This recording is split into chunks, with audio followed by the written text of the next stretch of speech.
Hello everyone, I'm back with another video. Here in this video we are going to discuss how to install Figma on Windows 11. So with that being said, let's get started.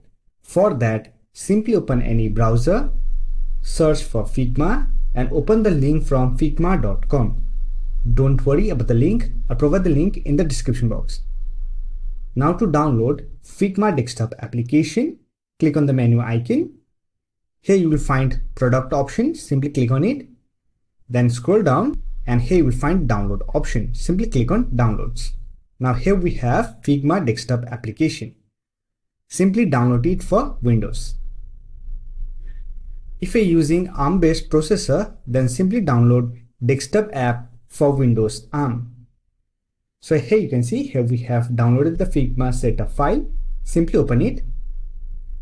Here you will get the installation window. Here simply click on login with browser and create a Figma account.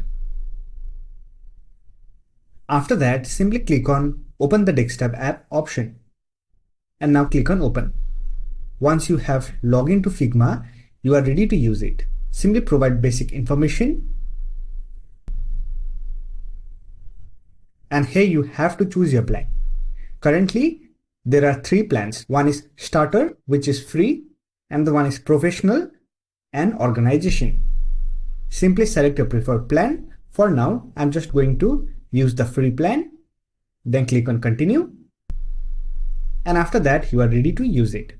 So that's it. This is how you can install Figma on Windows 11. I hope this video was helpful to you. If you found this video helpful, don't forget to hit that like button and subscribe the channel for more videos like this. Bye for now. See you next video.